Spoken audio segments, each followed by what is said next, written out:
Use ಮಾಡ್ಕೊಂತ ವಿರೋಧ ಮಾಡ್ತಾರೆ. ಎಲ್ರು ಗೋವಿಂದ ಅಂತ ನಾನು ಸುಮ್ಮನೆ ಹೋಗ್ತಾರೆ, ನಾನು ಯಾಕೆ ಸುಮ್ಮನೆ ಇರ್ಬೇಕು, ನಾನು ಗೋವಿಂದ. ಹಂಗೆ ಯಾರೋ ವಿರೋಧ ಮಾಡಿದವ್ರು ನೀನು ವಿರೋಧ ಮಾಡ್ತಾ ಇದ್ಯಾ? ಹೇಳದ್ ಕೇಳೋಣ. ಈಗ 2 ಹಂತದಲ್ಲಿ ಒಂದು ಶುದ್ಧೀಕರಿಸಿ ನೀರು ಕೊಡ್ತಾವ್ರೆ. 3ನೇ ಹಂತದಲ್ಲಿ 2 ಹಂತದಲ್ಲಿ ಶುದ್ಧೀಕರಿಸಿ ನಮ್ಮ ಜಿಲ್ಲೆಗೆ 350 MLD ಬೇಕು ಅಂತ ಹೇಳಿದ್ದಾರೆ.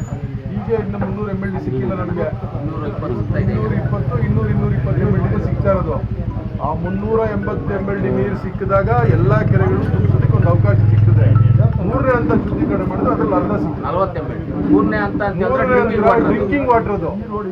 ಅರ್ಥ ಮಾಡ್ಕೊಳ್ಳಿ. ನೀವು ಹೋರಾಟಗಾರರು ಏನಾಗ್ಬಿಟ್ಟಿದೆ, ಅದೇ ಹೇಳಿದ್ರಲ್ಲಿ ಕಿರ್ಕ್ ಕೇಸ್ ಇದು. ಎಲ್ಲರೂ ಗೋವಿಂದ ಅಂತಾರೆ, ನಾನು ಗೋವಿಂದ ಅಂತೀರಿ. ನಾವು ಸ್ಪಷ್ಟವಾಗಿ ಆ ಯೋಜನೆಯಲ್ಲಿ ಜಾರಿಗೆ ಮಾಡುವಾಗ ಸ್ಪಷ್ಟವಾಗಿ ಸರ್ಕಾರ ಆದೇಶ ಮಾಡಿರೋದು, ಇದು ಅಂತರ್ಜಲ ಅಭಿವೃದ್ಧಿಗೆ ಅಷ್ಟೇ, ಕುಡಿಯೋ ನೀರು ಯೋಜನೆ ಅಲ್ಲ. ಕುಡಿಯೋ ನೀರು ಯೋಜನೆ ಆದ್ರೆ 3ನೇ ಹಂತ ಶುದ್ಧೀಕರಣ ಮಾಡಲೇಬೇಕು, ಅದು ಕಡ್ಡಾಯವಾಗಿ ಮಾಡಲೇಬೇಕು ಕುಡಿಯೋ ನೀರಾದ್ರೆ. ಇದು ಕುಡಿಯೋ ನೀರೆಲ್ಲ ಕೊಡ್ತಾ ಇರೋದು ಅಂತ ಹೇಳಿದ್ರು ಕೂಡ ನೀವು ಹೇಳೋದೇ ಹೇಳ್ತಾ ಇರ್ತೀರಿ, ಅದು ಹೇಳ್ತೀರಿ, ಇದು ಹೇಳ್ತೀರಿ. ಆಯ್ತಾ